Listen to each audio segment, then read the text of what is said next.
Tal y como habíamos anunciado antes de la pausa, nuestro buen amigo, jurista, catedrático universitario, articulista y autor de varios libros, el doctor Nanfí Rodríguez, presidente de la Fundación Prensa y Derecho y también un abogado, un jurista muy querido y destacado. Nanfí, qué placer tenerte por aquí. Bueno, el placer es mío, Víctor. Tú eres tan generoso con tu presentación. No, tú sabes que pero más por que razones merecido. de amistad. Sí, no, pero tú sabes que tú eres una persona que se puede estar de acuerdo o en desacuerdo con lo que planteas, pero hay que respetar la capacidad de análisis y los fundamentos con que basas tus A expresiones. mí me entretiene el debate público y la No, y confrontación de las ideas. además, tú sabes que cuando yo publiqué en Twitter que tú venías para acá esta noche, me entraron un par de amigos de una vez de los haters y me dicen, pero no, sobre todo el público reeleccionista, y me dice, pero ¿cómo tú vas a llevar a Nanfí que va a acabar con la elección? Digo, pero espérate que vamos a hablar de otra cosa, no es eso solo. No.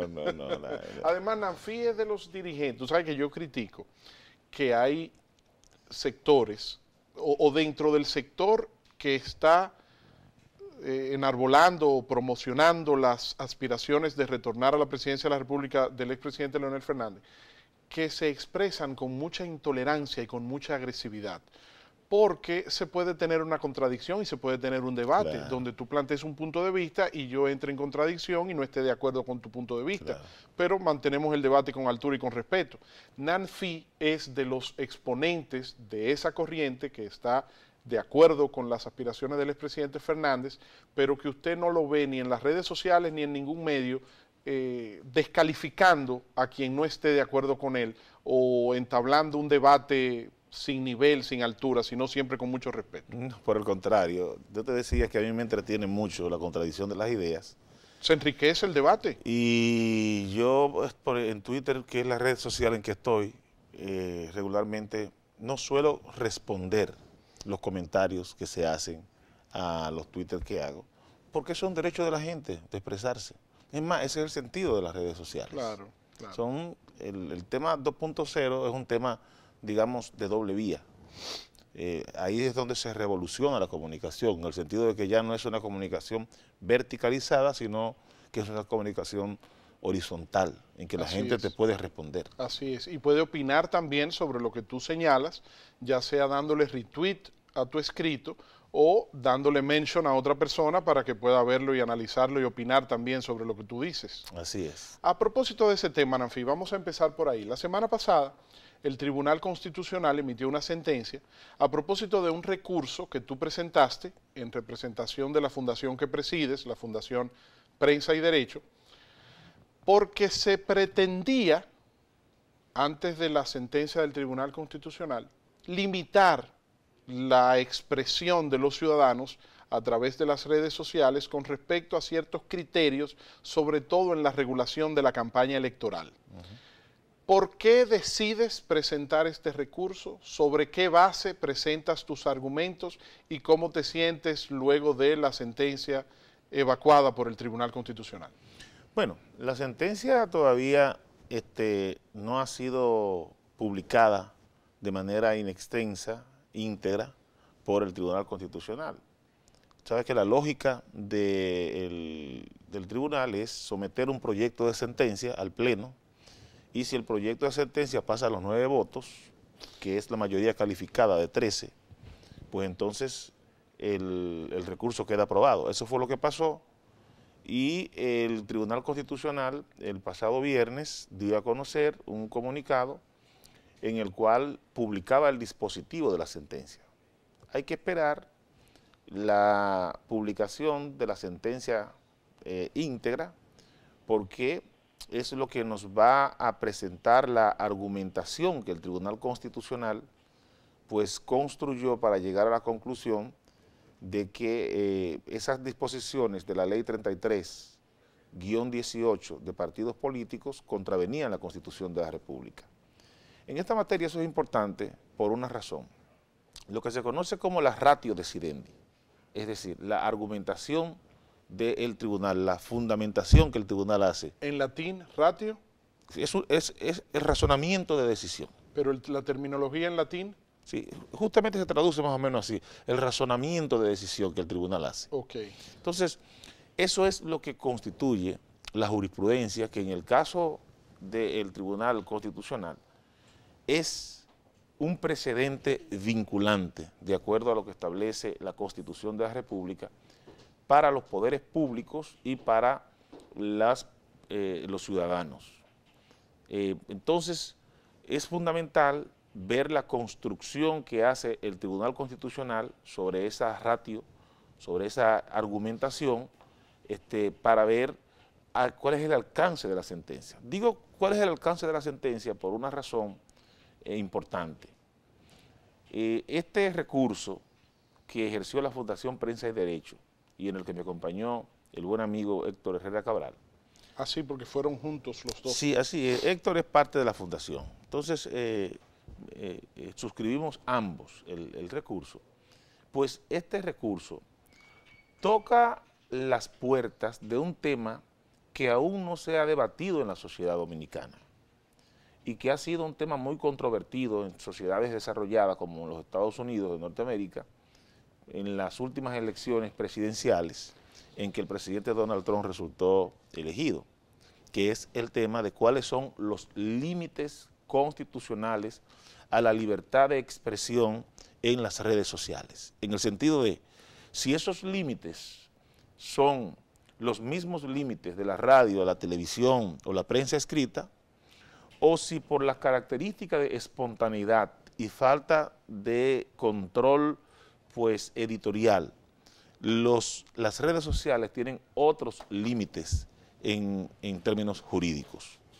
En ese contexto se planteó este recurso de inconstitucionalidad porque la disposición del artículo 44-6 de la ley de partidos políticos establecía que la emisión o la difusión, reproducción de mensajes negativos en redes sociales constituía un delito electrónico en términos de lo que establece la ley 53-07 de delitos de alta tecnología, sancionable hasta con 1 año de privación de libertad. ¿Y quién determina, Nanfi, lo que puede ser un comentario negativo o una publicación negativa a través de las redes? Supongamos que Nanfi Rodríguez sea candidato y yo como ciudadano quiera expresar mi desacuerdo con sus aspiraciones o mi rechazo a sus aspiraciones. Entonces, ¿no estaría eso vulnerando, como en efecto, el derecho de la libertad de expresión?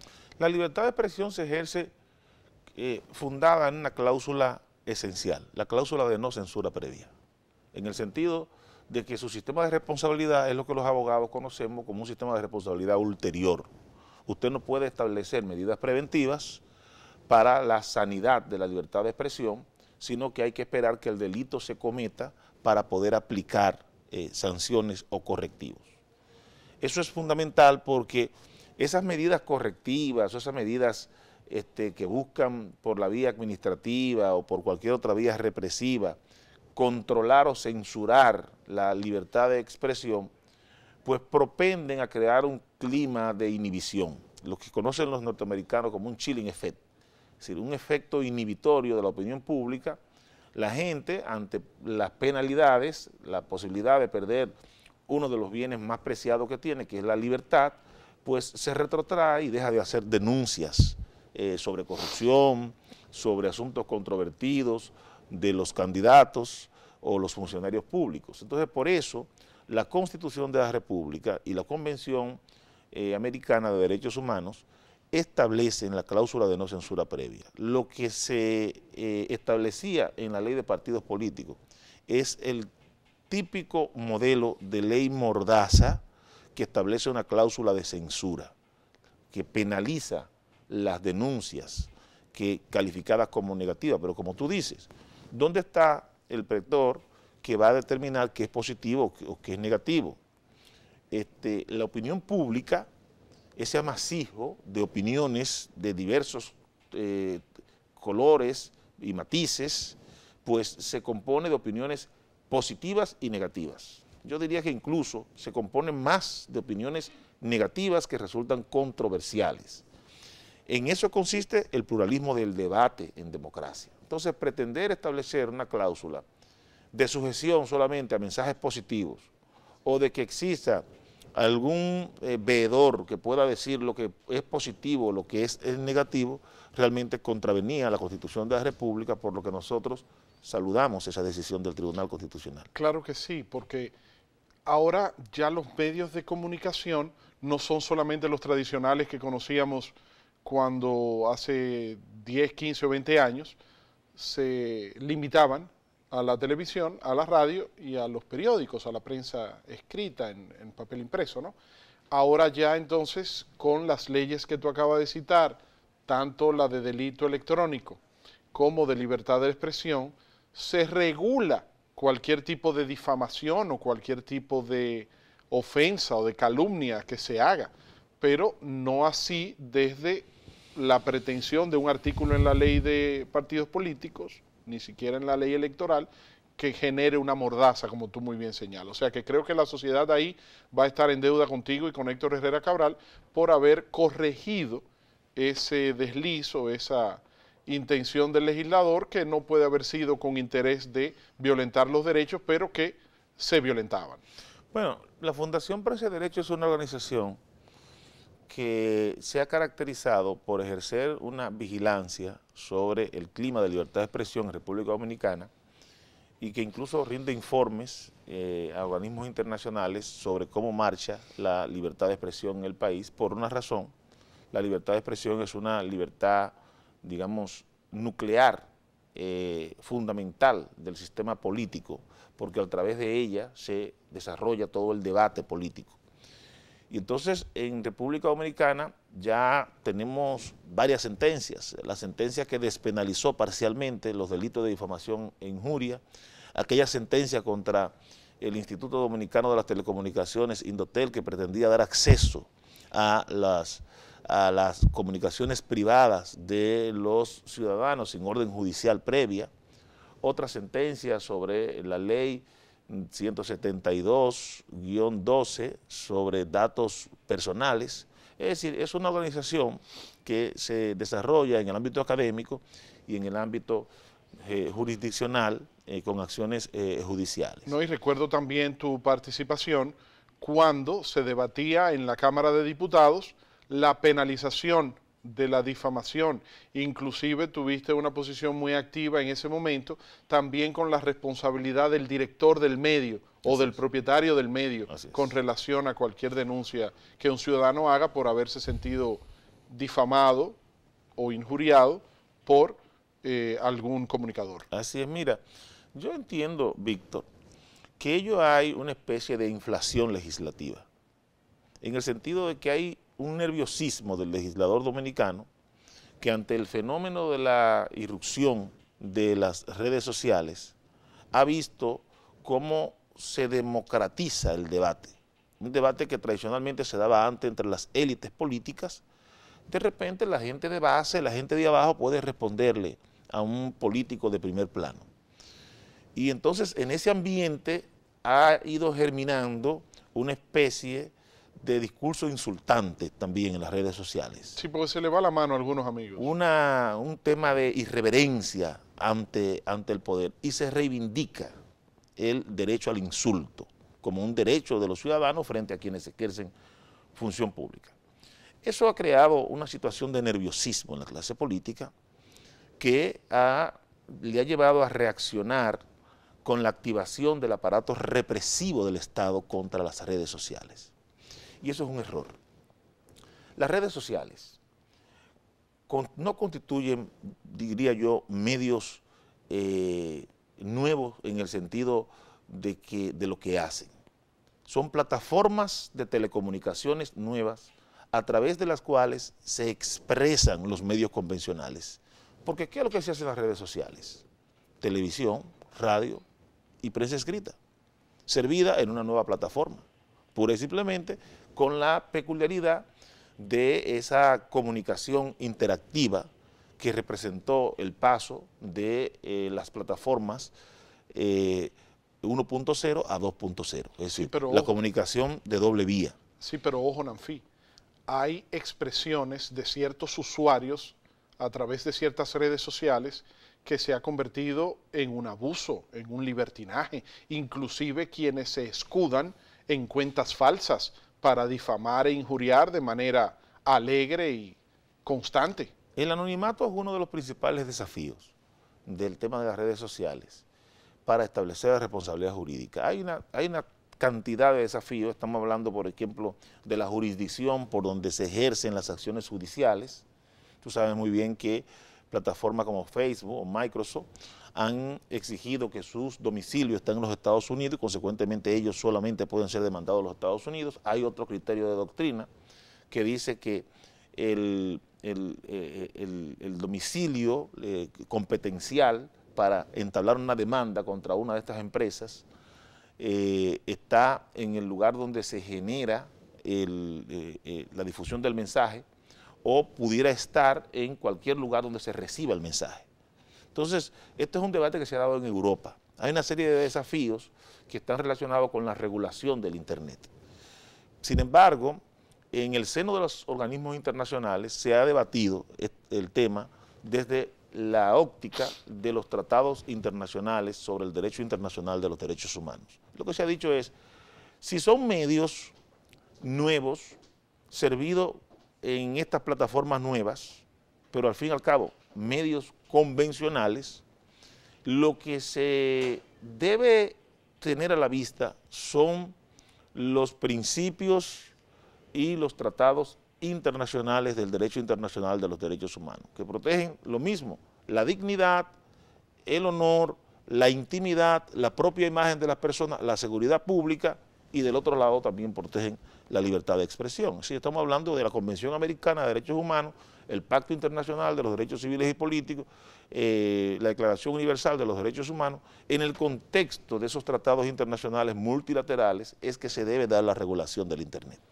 Hablemos ahora, Nanfi, de esta tu más reciente obra literaria, Protección Constitucional del Consumidor y del Usuario.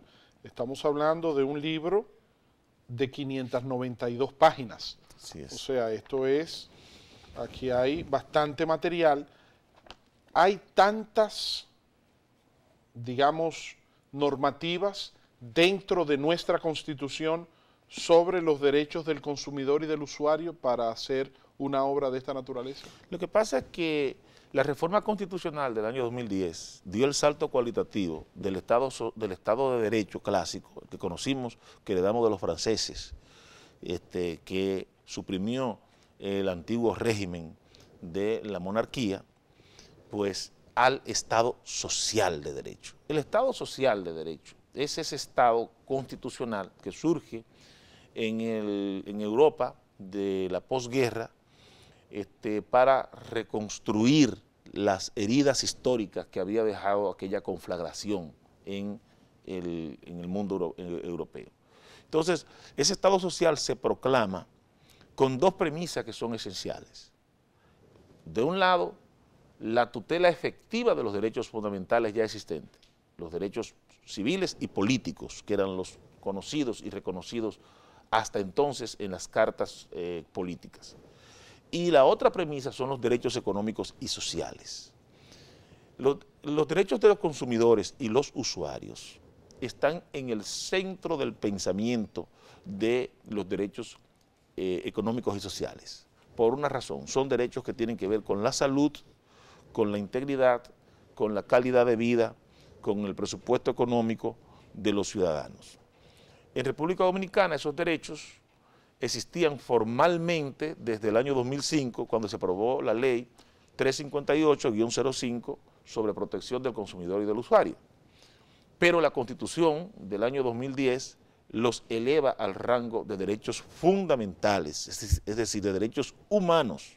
Entonces, en ese contexto se va a dar todo un entramado analítico sobre el alcance de estos derechos interpretados desde principios como el principio de favorabilidad o desde el principio de mayor pertinencia del más débil en una relación contractual entre un proveedor y un consumidor. Es decir, alrededor de los derechos del consumidor, que son derechos de tercera generación, hay toda una teorización desde la perspectiva del derecho constitucional. Ya desde la perspectiva del ordenamiento adjetivo, es decir, legal, hay en República Dominicana una situación que es muy especial a cuya luz se analizan los derechos de los consumidores, y es la cuestión de los servicios públicos tercerizados. Es decir, los servicios públicos, aquellos servicios de interés general para la ciudadanía, pero que han sido concesionados a entes privados en unos casos, o se ha dado permiso para que empresas privadas lo ejerzan. Telecomunicaciones, por ejemplo, electricidad, prestación de riesgos laborales, riesgos de salud, fondos de pensiones.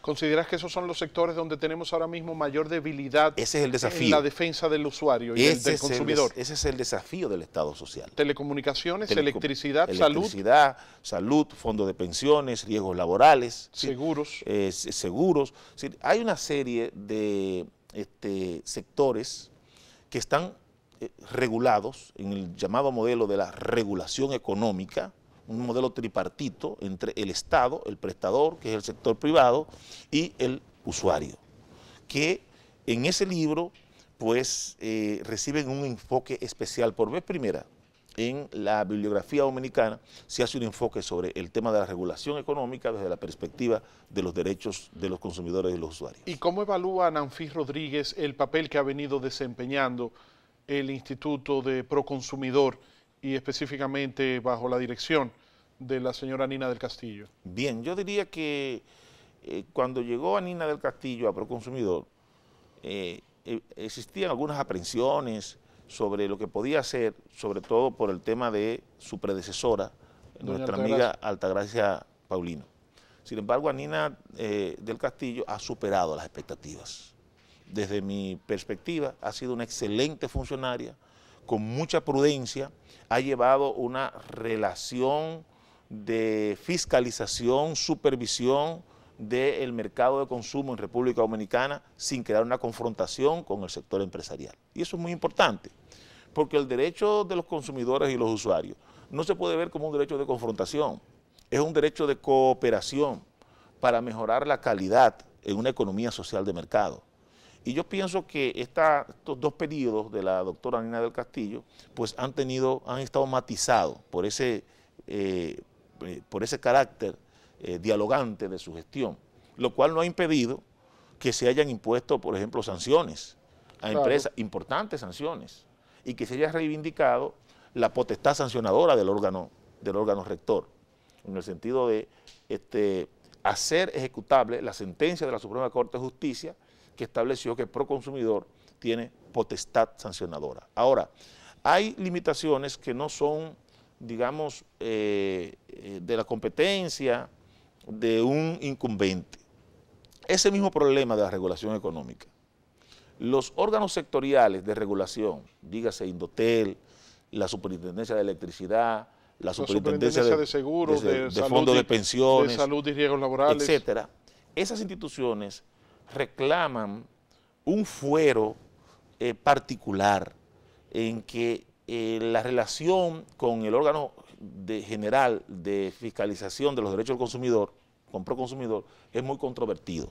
Y muchas veces reclaman no interferencia en lo que ha sido una interpretación de un sector de la doctrina dominicana sobre el principio de especialidad en términos de la materia. Ese es un debate que no es exclusivo de la República Dominicana, sino que se ha dado en América Latina completa, incluso en Europa. ¿Cuál es el rol del órgano general frente a los órganos sectoriales? Ahí, de alguna manera, hay que seguir propiciando un ambiente de diálogo y de cooperación bajo el principio constitucional de coordinación de los órganos de la administración pública en beneficio de los derechos de los consumidores y los usuarios. Entonces, Nanfí, estaríamos ante una nueva era de respeto y de establecimiento de derechos al usuario, al consumidor, con rango constitucional. Bueno, este grito lo dio el presidente Kennedy. Cuando se hacen visibles los derechos de los consumidores y los usuarios, recuerda tú que el presidente John F. Kennedy, que fue elegido en el 60, pues vino a plantear un punto de inflexión en la política norteamericana, desde el tema, por ejemplo, de las excursiones espaciales, en las que no se creía, y es él quien plantea y crea la NASA, hasta este tema de la Carta de los Derechos Civiles en los Estados Unidos, que no logró ponerla en vigencia, sino que fue su sucesor, el presidente Johnson, quien lo hace. No, también basado mucho de esos temas en el tema de la segregación. Así es. Y el tema de los consumidores, el presidente John F. Kennedy se presenta ante el Congreso de los Estados Unidos y hace un mensaje al Congreso en el que pone de relieve la importancia del consumidor como ser humano, pero también como agente económico. Pero para fines de República Dominicana es a partir de la Constitución del año 2010 que se consagran este tipo de derechos ya con rango constitucional. Con rango constitucional, así es. Nanfi, ¿vamos a hablar de política? Con gusto, cómo no. Hemos hablado con el jurista, abogado, presidente de la Fundación Prensa y Derecho, el doctor Nanfi Rodríguez, además articulista, que presentó recientemente ante el Tribunal Constitucional, junto con el periodista Héctor Herrera Cabral, una demanda en nulidad de algunos artículos que en la nueva ley de partidos y con la nueva ley electoral establecían una mordaza y una censura previa a los aspectos que usted pudiera emitir, a juicios que usted pudiera emitir como ciudadano a través de las redes sociales, porque serían considerados como negativos. Ya el Tribunal Constitucional falló, dando aquiescencia, dándole la razón y apoyando los argumentos del doctor Nanfi Rodríguez, y hemos conversado con él también sobre esta, su nueva obra, su más reciente obra, Protección Constitucional del Consumidor y del Usuario, que fue puesta en circulación hará unos 60, 65 días, 2 meses y medio aproximadamente, con la presencia del expresidente de la República, el doctor Leonel Fernández, y el presidente de la Fundación Corripio, en la sede de la Fundación Corripio, don José Luis Corripio Estrada, mejor conocido como don Pepín. Nanfi, el país se encuentra inmerso en un debate generalizado, porque no escapa a ningún ciudadano dominicano y a ninguna ciudadana tampoco, entre las pretensiones del expresidente Leonel Fernández de retornar al poder para un cuarto periodo y sectores que impulsan la repostulación del actual presidente Danilo Medina para un tercer periodo consecutivo. Tú te has expresado públicamente a través de diversos artículos sobre la base de que hay que respetar la Constitución y que la Constitución prohíbe que el presidente Danilo Medina pueda repostularse por el tema del transitorio que así lo establece, el transitorio vigésimo 20. Sí, el 20, sí. El transitorio vigésimo, el último transitorio. El último. Ok, partimos de la base de que está prohibido constitucionalmente para el presidente Danilo Medina poder repostularse. Sin embargo, la propia Constitución establece cómo reformarse. Si se reforma la Constitución y se elimina ese artículo transitorio y el presidente Danilo Medina se presentase a una repostulación, ¿tú estarías de acuerdo con apoyarle o entiendes que no habría posibilidad de un apoyo por parte de Nanfi por haber modificado la Constitución? Mira, en cierto modo, yo apoyo y he apoyado al presidente Medina. Tanto en el 12 como en el 16. Y mucho antes. Es decir, yo recuerdo cuando el presidente Medina en el 2007 perdió el Congreso, la interna, frente al presidente Fernández, 24-70 y algo fue que quedaron. El presidente Medina se retiró a su casa y se recluyó. En algún momento yo le dije a un amigo común que a mí me interesaba ver al presidente Medina, que entonces era el candidato Danilo Medina, candidato derrotado Danilo Medina. Y para sorpresa mía, al día siguiente me llamaron y me dijeron que pasara por la Lincoln a verle. Y yo fui allí aquel día y el presidente, el entonces candidato Danilo Medina, que acababa de perder, estaba solo, absolutamente solo. Yo recuerdo esa conversación, fue testigo Roberto Rodríguez Marchena, estaba ahí. Yo le llevé un libro de Stiglitz sobre economía. Y recuerdo que fui a decirle, presidente, ya le había dicho aquello de que me ganó el Estado. Y yo le fui a decir, el apelativo de muchos era o licenciado o Danilo, simplemente. Yo nunca lo he tuteado. Bueno, y yo fui, él me dijo, yo no había salido. Primera vez que salgo después del evento electoral y me satisface pues recibirte, y hablamos un rato ahí. Yo le dije, mire, a mí me parece un poco exagerada esa expresión de que me venció el Estado. Por una razón, ya eso es una situación, un hecho consumado. Entonces, usted es un activo importante para este país. Usted tiene que preservarse, no puede propiciar una situación de distancia de su partido. Su partido acaba de ganar unas elecciones de forma exitosa en primera vuelta electoral, y usted lo que tiene que hacer es esperar su turno. Yo estoy hablando del 2007, 2008 estoy hablando. Es decir, a partir de ese momento, yo siempre he ejercido un acompañamiento del gobierno del presidente Medina desde mi posición de abogado independiente, desde sociedad civil, digamos, con una especie de conciencia crítica respecto de problemas que pudieran acarrearle inconvenientes a su salida del poder. En ese tenor, yo pienso que el presidente Medina no debe gastar su gestión de gobierno, desgastar su gestión de gobierno en un intento que podría ser fallido, como un intento de una tercera reelección. Porque ni las condiciones internas ni las condiciones internacionales son las del 2016. Es decir, en el 20 se está configurando un escenario que es totalmente diferente del 2016, en el sentido de la política exterior, pero también en el sentido de la realidad interna de su partido, donde en el 16 había un contendor interno, el presidente Leonel Fernández, que no ejerció ningún tipo de presión, ni que prácticamente llegó a lanzar ni siquiera su candidatura presidencial, pero hay toda una marcha de la vuelta del presidente Leonel Fernández al poder. Eso desde el punto de vista político. Ahora bien, desde el punto de vista jurídico, Víctor, yo entiendo que el presidente de la República está impedido por el transitorio 20º, que es una cláusula de aplicación singular que le prohíbe a él optar en el periodo presidencial 2024.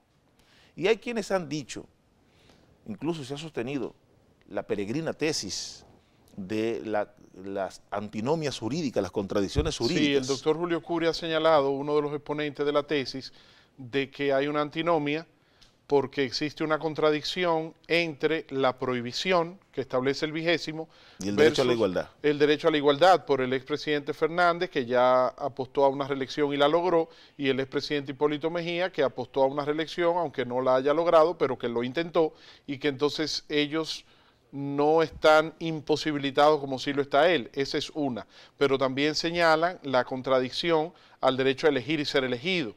Pero también señalan la no irretroactividad de la ley. La Constitución establece que la ley no es irretroactiva. Y entonces, como el presidente Medina juró el 16 de agosto del 2016 de esta nueva Constitución que fue proclamada en 2015, el primer periodo constitucional es 2016-2020, que por lo tanto tendría derecho al 2020-2024. Ese debate, empezando por lo último, está salvado, porque el tema no es el artículo 124 de la Constitución, es que hay una cláusula transitoria que le establece que el presidente que ejerce del 2016 al 2020 no puede optar para las elecciones del 2020. Lo otro es, desde el punto de vista de la interpretación constitucional, las llamadas antinomias, que para que los ciudadanos entiendan son contradicciones que se dan entre los textos legales. No existe en la Constitución tales cosas, por una razón. Las antinomias se producen entre derechos fundamentales. Si esas contradicciones, esas confrontaciones, esos choques se producen entre derechos fundamentales, y lo que ha creado el derecho constitucional alemán es lo que se llama el juicio de proporcionalidad. Pone los dos derechos en una balanza y dependiendo de la preferencia que tenga un derecho sobre otro, le va a dar prelación a ese derecho. Ahora bien, la Constitución no es un derecho fundamental, la reelección no es un derecho fundamental. Muy por el contrario, es un privilegio del presidente de la República. Porque si fuese un derecho fundamental, la característica esencial de los derechos fundamentales es que lo puede ejercer todo el mundo. Entonces, la reelección, para tú reelegirte, tiene que ser un presidente en ejercicio. Y cuando tú eres un presidente en ejercicio, tú lo que tienes es una serie de ventajas en la competencia electoral, que a la luz de la Comisión de Venecia, que es la comisión de juristas más importante del mundo en el derecho constitucional, pues constituye un privilegio y, contrario a lo que se ha dicho, es deseable que existan límites al poder del presidente de la República, mucho más en países donde las instituciones son tan débiles como en la República Dominicana. Entonces, todo el tema de las antinomias no es más que un artificio jurídico, en el sentido de que no se pueden equiparar los límites de los derechos fundamentales que los límites de los derechos políticos, el derecho a elegir y ser elegido. Por ejemplo, en una cuestión muy simple, una de las características esenciales de los derechos fundamentales es su imprescriptibilidad, son inalienables, son de ejercicio generalizado, no importa que tú seas extranjero, blanco, negro, etc. Bien, ya hemos dicho que el derecho a la reelección no es un derecho de carácter universal. Pero el derecho a la postulación de un candidato es reglado por la ley, puede ser limitado, por ejemplo, el límite del tema de la edad, y que se necesite la condición de ciudadano, y la condición de ciudadano se llega cuando tú adquieres la mayoridad, los 18 años. Eso es un límite que no permite que el derecho a elegir y ser elegido sea un derecho universal, de ejercicio general. Podríamos incluir ahí también el tema de la nacionalidad. La nacionalidad, que está también en boga ahora con el tema de las penas aflictivas o infamantes. La condición militar. La condición militar. Es decir, ese es un derecho. Los derechos políticos no tienen las características de derechos fundamentales, a pesar de que el Tribunal Constitucional Dominicano dijo que el derecho a elegir y ser elegido es un derecho fundamental. Cuando uno estudia la Constitución, ese derecho se encuentra bajo el epígrafe de los derechos de ciudadanía, no bajo el epígrafe de los derechos fundamentales. Lo otro, ya Víctor, redondando un poco este asunto, es el tema de si la Constitución tiene su mecanismo de reforma constitucional, y pura y simplemente ese mecanismo se activa con una ley que declara la necesidad de la reforma constitucional. Si eso es suficiente, la ley formal. Pues mira, la Constitución no solamente tiene un mecanismo, digamos, formal de reforma a la para ser reformada, sino que tiene unos fundamentos, las llamadas cláusulas intangibles de la Constitución. Dice el artículo 4 de la Constitución que la República Dominicana es un régimen republicano, democrático y pluralista. Esas cláusulas de régimen, presidencia republicana, de democracia representativa y de pluralismo tienen una significación. A mi juicio, si un presidente rebasa el lindero de los 2 periodos consecutivos, que en República Dominicana no se ha hecho desde la salida del poder del presidente Balaguer, a mi juicio ya no se trata de una república democrática. La excesiva continuidad del presidente en el ejercicio del poder tiende a ser una especie de monarquía presidencial. Aún sea sobre la base de la legitimidad del voto de la mayoría. Sí, ese es otro tema. Es que la legitimidad de las mayorías está muy condicionada por el uso y abuso de recursos públicos. Si no, somos una sociedad con muchas debilidades, donde el juego político se ve muy mediatizado por las posibilidades económicas que pueda tener un candidato. Lo ideal es que el principio de alternancia, que es un principio fundamental del sistema político democrático, pues opere y un presidente salga y entre. Cuando los constituyentes de Filadelfia, de la Constitución de Filadelfia de los Estados Unidos, pues establecieron el periodo solamente de 2 periodos consecutivos, estaban muy conscientes sobre el significado de esa cláusula de limitación del poder. Es que un presidente que se prolonga excesivamente en el ejercicio del poder tiende a ser una especie de monarca. Es que rompe el principio de alternancia. Es que rompe el derecho de igualdad, justamente. No, yo compartiría ese criterio si lo expresara así el expresidente Leonel Fernández, siempre y cuando él no haya sido presidente por 3 periodos y quiera volver por un 4º. ¿Cómo sustentar la contradicción de un expresidente por 12 años, en 3 periodos, que dice, no, es que si el presidente se mantiene al frente de la jefatura del Estado, estaría instaurando una dictadura? O sea, ahí hay una contradicción. O sea, yo no quiero que tú sigas por un 3º, pero yo quiero volver por un 4º. Sí, no, pero no hay ninguna contradicción, porque el presidente Fernández fue presidente en el periodo 96-2000. Salió, entró el PRD, gobernó, y luego una situación económica que se produjo en el país con la quiebra de los bancos, dio paso al retorno del presidente Leonel Fernández en el año 2004. ¿Qué pasa en el año 2008?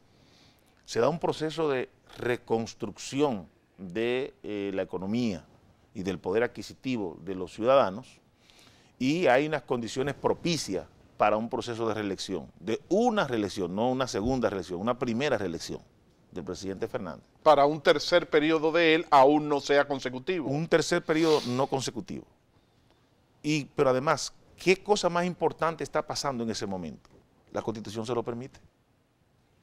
Es decir, el gran problema de una 3ª reelección en estos momentos es modificar la Constitución para habilitar al presidente. Constitución para habilitar al presidente de la República. Porque el presidente Fernández se reeligió en una ocasión, porque la Constitución se lo permitía. En el año 2000, cuando él termina su primer periodo, la Constitución no se lo permitía y él se rehusó a hacer una reforma constitucional. El presidente Balaguer se reeligió indefinidamente, primero 12 años y después 10 años, pero la Constitución nunca modificó la Constitución en su provecho. Y yo creo, Víctor, que como uno de los llamados candados de que se ha hablado del mecanismo de reforma constitucional, además del tema del referendo para el cambio del modelo presidencial. Llevar los votos necesarios a 3/4 partes en vez de 2/3 partes. Entre otras cosas, pero debemos hacer una cosa que está en la Constitución de Corea del Sur, que es el principio de que las reformas constitucionales que afectan el modelo de presidencialismo ni benefician ni perjudican al beneficio al presidente de turno. Es un tema fundamental. Es decir, las reformas constitucionales que se producen en un periodo presidencial ni benefician ni perjudican al presidente de turno, porque aquí se han dado los dos fenómenos. Una reforma constitucional para recortar el periodo del presidente Balaguer, tú lo recuerdas, y el caso del presidente Medina y del presidente Mejía, reformas constitucionales para prolongar sus periodos. Entonces, eso obviamente debilita el sistema político, democrático, la institucionalidad. Entonces tenemos que llegar a un punto en que se haga una reforma constitucional donde se pongan candados para detener las apetencias continuistas del poder. Y por último, Nanfi, ya para despedir el programa con esta última pregunta, ¿no consideras tú posible una alternativa de consenso donde ambos líderes políticos, expresidente Leonel Fernández y presidente Danilo Medina, decidan no presentarse para dar espacio a un relevo y que surja un candidato que no haya sido o que no sea presidente en ejercicio? Yo creo que va a haber un acuerdo, eso sin duda. Eso es el PLD se ha caracterizado, que el PLD post-Bosch se ha caracterizado por esa madurez institucional y esa capacidad para no precipitarse en momentos muy críticos de su vida institucional. Ahora bien, desde el punto de vista de los PLDistas, y aquí estamos hablando de dos personas que no somos PLDistas, sería un absurdo que siendo Leonel Fernández el candidato mejor posicionado, de acuerdo a todas las encuestas que se hacen en el país, dentro del PLD y fuera del PLD, pues el PLD prescindiera de él, porque quien se presenta como el candidato que tiene mayor ventaja en un proceso electoral para el año 2020 es el presidente Fernández y no está en campaña electoral, es decir, no hay una campaña abierta todavía. Es decir, que cuando se supere toda esta situación, que yo estoy seguro que se habrá de superar, tendrá que pues obtener un posicionamiento mucho mejor. Es decir, es un absurdo pretender prescindir de la figura política, del activo político más importante que existe en la República Dominicana, del líder político que reúne mayores consensos alrededor de su figura. Te propongo, Nanfi, que una vez el escenario político esté despejado y que ya se tengan definidas las candidaturas de cara al proceso electoral del año 2020, pueda volver a tenerte por acá y podamos volver a tener un conversatorio como este, ya con el escenario definido. Con gusto. Yo soy de los que pienso que estas cuestiones de estas reyertas políticas nos quitan muchas energías. Y yo hablaba ahorita del Estado social. Por ahí viene un entrevistado que maneja ese tema, un ex magistrado del Tribunal Constitucional, de mi estimación y de la suya, y de la del pueblo dominicano. El gran desafío de la sociedad dominicana es centrarse en los temas del Estado social. Seguimos entrampados en las viejas disputas del siglo XIX de la reelección presidencial. Es que el constitucionalismo dominicano los políticos tienen que entender que fue un renacer lo que se dio en el año 2010, tenemos que hacer operativa esa reforma. Pero es que el tema de la reelección, tenemos que salir de eso. Y el caudillismo y el continuismo está intrínsecamente vinculado con el ADN político de nuestra clase dirigencial. Pero no puede haber mayor autoritarismo que, por ejemplo, el autoritarismo oriental. Y cuando yo te digo que en Corea del Sur se superó ese problema, consignando una cláusula en su constitución que dice que las reformas constitucionales que afectan el modelo presidencial ni benefician ni afectan el presidente de turno, esa ha sido una solución que ha permitido que en Corea del Sur se levante una gran democracia al lado de una gran dictadura, como la de Corea del Norte, pero en medio de una serie de regímenes pseudo-democráticos, económicamente muy exitosos, pero desde el punto de vista del respeto de los derechos fundamentales, con mucho cuestionamiento. Y yo creo que eso ha tenido mucho que ver, el hecho de que se haya controlado el ejercicio del poder mediante esa cláusula que establece que la reforma no beneficia al presidente de turno ni lo perjudica. Muchísimas gracias, Nanfi Rodríguez. ¿Cómo no? Salud. Señores, hemos conversado con Nanfi Rodríguez, destacado jurista, catedrático, articulista, presidente de la Fundación Prensa y Derecho, que presentó un recurso ante el Tribunal Constitucional que fue fallado la semana pasada para permitir la libertad de expresión y que no sea coartada y que no exista ninguna censura previa ni mordaza a las expresiones que puedan vertir los ciudadanos a través de las redes sociales a propósito de ciertos artículos que limitaban este derecho según la nueva ley de partidos políticos y la nueva ley del régimen electoral. Muchísimas gracias a Nanfi Rodríguez, también autor de esta su más reciente obra, Protección Constitucional del Consumidor y del Usuario. Es una obra sobre los derechos que todos los ciudadanos tenemos, ya con rango constitucional, sobre la protección a nuestros derechos como consumidores y usuarios. Muchas gracias, Nanfi. Esperamos tenerte nuevamente ya cuando el escenario político esté más definido. A ti, salud. Y a un fuerte abrazo. Muchísimas gracias. Señores, a ustedes las gracias por el honor de su sintonía. Les esperamos mañana en una nueva entrega de su programa Víctor en Vivo, otro nivel de información. Buenas noches.